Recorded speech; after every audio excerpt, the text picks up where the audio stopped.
जब पशुओं को मिलेगा प्यार और मिल्को मोर पशु आहार तो दूध बहेगा, मुनाफा बढ़ेगा। मिल्को मोर पशु आहार। खुदी को आजमाया है तो ये अंदाज आया। तुम में भी मैं हूँ शुद्ध प्लस पान मसाला। जब पशु नमस्कार, आप देख रहे हैं लोकमंच न्यूज और मैं हूं आपके साथ सत्यम गौर। बुलेटिन की शुरुआत करेंगे अहम खबर के साथ। सबसे पहले बात करेंगे अमरोहा के। अमरोहा जनपद कलेक्ट्रेट परिसर में महात्मा ज्योतिबा फूले की मूर्ति लगी है और जहां पर भाजपा की सरकार के द्वारा प्रशासन के सहयोग से उनकी मूर्ति पर छतरी बनाई जाएगी और छतरी को बनाने का उद्देश्य चुनावी माहौल में क्या है, यह तो कहना बेमानी होगी, लेकिन आपको बताते चले कि इसका कार्य अब शुरू किया जाएगा। लेकिन आज शिलान्यास समारोह में अमरोहा के डीएम बीके त्रिपाठी, भाजपा जिलाध्यक्ष ऋषिपाल नागर द्वारा विधानसभा धनौरा क्षेत्र के विधायक राजीव तरार और भाजपा नेता राम सिंह सैनी सहित अन्य भाजपाई मौजूद रहे हैं। ये तस्वीरें भी हम आपको दिखा रहे हैं। आपको बताते चले कि कई भाजपाई यहां पर मौजूद रहे हैं। छतरी का निर्माण किया जाएगा, इसमें डीएम ने भी शिरकत की है।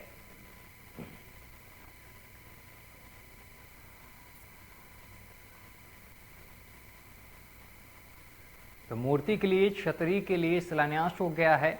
डीएम पहुंचे हैं, कई भाजपा नेता पहुंचे हैं।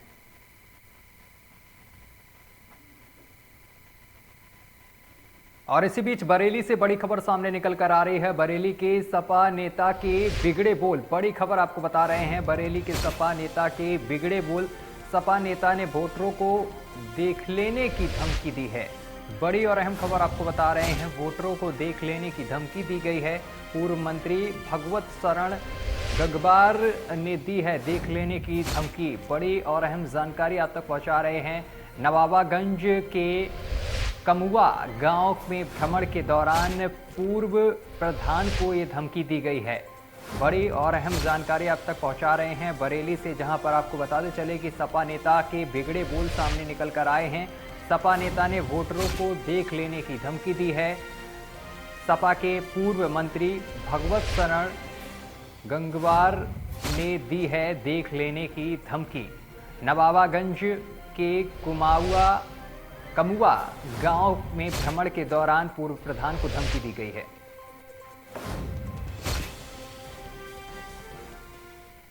चलिए अगली खबर का रुख करेंगे। अगली बड़ी खबर बिजनौर से सामने निकल कर आ रही है। बिजनौर में प्रशासन ने कोरोना के बढ़ते संक्रमण को देखते हुए तैयारियां शुरू कर दी हैं। डीएम उमेश मिश्रा ने डॉक्टरों की टीम के साथ 103 बेड के अस्पताल में इंतजाम किया है और विदेश से आने वाले व्यक्तियों का अलग इंतजाम किया गया है। शहर के व्यक्तियों का अलग इंतजाम किया गया है। ऑक्सीजन के लिए इमरजेंसी 30 बेड अलग बनाए गए हैं।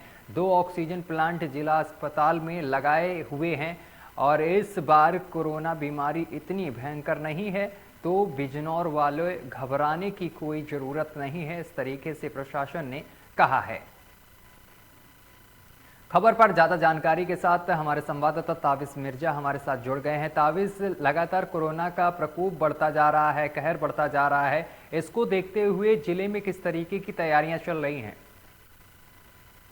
देखिए, बिल्कुल मैं आपको बताना चाहूँगा, जनपद बिजनौर के अंदर लगातार 40 लोग कोरोना के पॉजिटिव हैं। यहाँ पर अगर बात करें स्वास्थ्य विभाग में हड़कंप मचा हुआ है। अगर हम डीएम साहब की बात करें, डीएम साहब ने लगातार 103 बेडों का इंतजाम किया है। जो बाहरी विदेशी जो आएंगे, बाहर से आएंगे, तो उनको लिए अलग इंतजाम है और जो शहरी आदमी है उनको लिए अलग इंतजाम है। अगर हम बात करें कोरोना की, तो कोरोना के लिए लगातार डीएम अपील कर रहे हैं कि 2 गज की दूरी और मास्क जरूरी। जी बिल्कुल, जिस तरीके से बेड का इंतजाम किया गया है, अगर अस्पताल में ऑक्सीजन की बात की जाए, दवाइयों की बात की जाए, इनका इंतजाम किया गया है?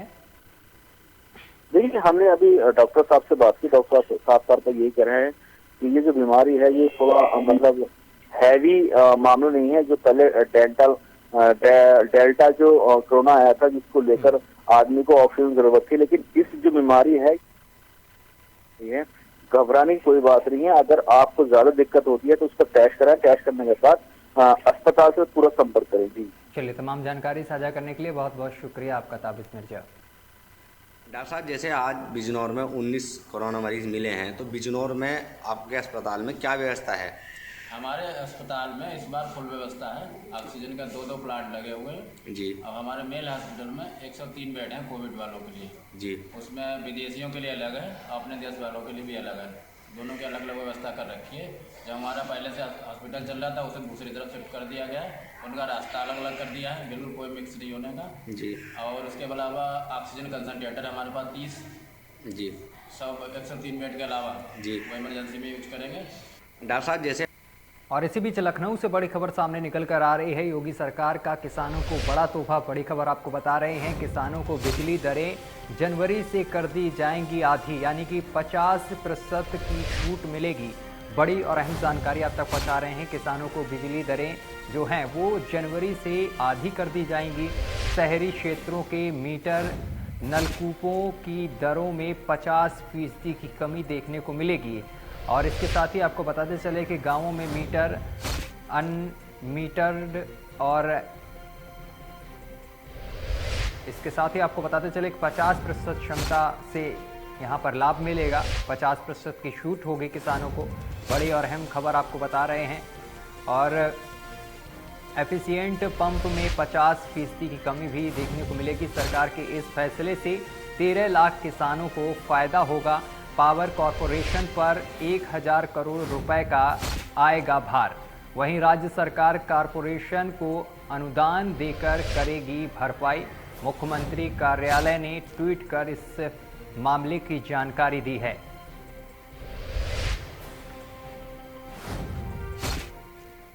चलिए रुकेंगे एक छोटे से ब्रेक के लिए। ब्रेक के उस पार खबरों का सिलसिला लगातार जारी रहेगा। रज्जू भैया सैनिक विद्या मंदिर, गांव खंडवाया, तहसील शिकारपुर, जिला बुलंदशहर आपका स्वागत करता है। रज्जू भैया सैनिक विद्या मंदिर एक राष्ट्रीय प्रकल्प है जिसका मुख्य उद्देश्य विद्यार्थियों को एनडीए व अन्य माध्यमों से भारतीय सेना में प्रवेश दिलाना है। भारतीय सेना में अपने बच्चों का उज्जवल भविष्य बनाने के लिए रज्जू भैया सैनिक विद्या मंदिर में प्रवेश दिलाएं। प्रवेश प्रक्रिया प्रारंभ हो चुकी है। 31 दिसंबर 2021 तक रजिस्ट्रेशन किए जा सकते हैं तथा लिखित परीक्षा 16 जनवरी 2022 को होगी।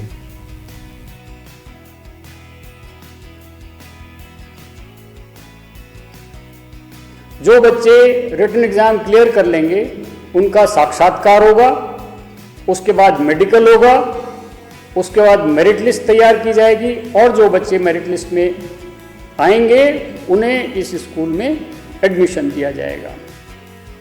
योग्य शिक्षकों के माध्यम से रज्जू भैया सैनिक विद्या मंदिर में छात्रों को योग्य सैनिक, योग्य नागरिक और सफल मनुष्य बनाने के अवसर का लाभ उठाएं।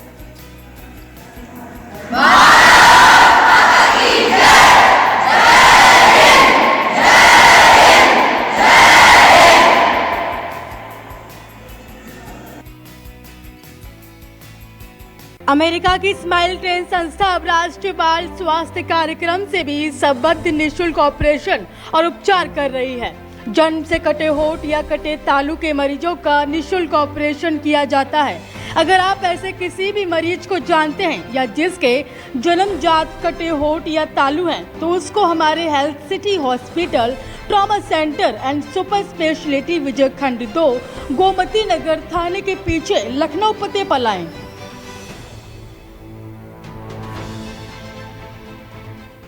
चलिए ब्रेक के बाद आप सभी दर्शकों का एक बार फिर से स्वागत है। खबरों का रुख करेंगे। बीजेपी जिला महामंत्री के खिलाफ मुकदमा दर्ज होने की खबर सामने निकल कर आई है। बताते चले कि राजकुमार वर्मा के खिलाफ मुकदमा दर्ज किया गया है।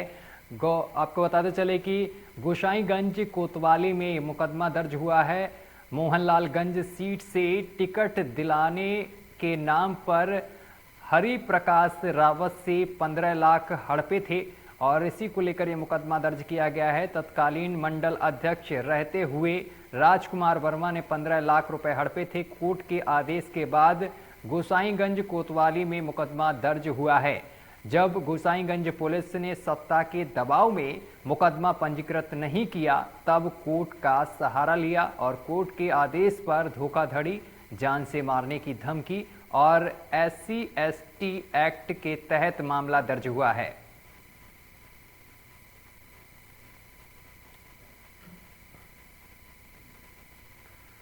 इन दिनों जनपद मैनपुरी में बेवर का सरकारी अस्पताल स्वास्थ्य व्यवस्थाओं को लेकर दम तोड़ता हुआ नजर आ रहा है। आरोप है कि CHC पर तैनात डॉक्टर कर्मचारी अक्सर अनुपस्थित रहते हैं। अनुपस्थित का मतलब आपको बताते चले कि वहां पर मिलते ही नहीं हैं। इधर आपको बताते चले कि इमरजेंसी सेवाओं में भी बेवर CHC सुनसान पड़ा रहता है और दरअसल बीती रात CHC पर पहुंचे लोगों ने आरोप लगाते हुए बताया है कि उनके मरीजों को अटैक पड़ा था, जिसको लेकर जब वह बेवर CHC इमरजेंसी पर पहुंचे तो ना तो मौके पर कोई डॉक्टर तैनात था और ना ही कोई जिम्मेदार कर्मचारी। इलाज के अभाव में काफ़ी देर तक मरीज अस्पताल में ही तड़पता रहा, लेकिन उसको उपचार नहीं मिल पाया। पीड़ित परिजन का आरोप है कि काफ़ी देर तक वह डॉक्टर को तलाशते रहे, लेकिन कर्मचारी डॉक्टर के बस आने की ही बात कहता रहा और टालता रहा। अब सवाल स्वास्थ्य सेवाओं को लेकर बड़े बड़े दावे करने वाले जिम्मेदार अधिकारियों की लापरवाही के चलते यदि इलाज के अभाव में ही मरीज दम तोड़ देंगे तो आखिरकार इसका जिम्मेदार कौन होगा? ये बड़ा सवाल है, क्योंकि बड़े बड़े दावे किए जाते हैं सरकार की तरफ से स्वास्थ्य विभाग को लेकर, लेकिन स्वास्थ्य विभाग की हकीकत क्या है वो हम आपको दिखा रहे हैं। मैनपुरी से खबर है जहां पर CHC में अस्पताल में रात के वक्त डॉक्टर ही नहीं मिले। कर्मचारी ये कहकर टालते रहे कि डॉक्टर साहब आ रहे हैं कुछ ही देर में, लेकिन डॉक्टर साहब नहीं पहुंचे। ये तस्वीरें हम आपको दिखा रहे हैं, जरा तस्वीरें देखिए।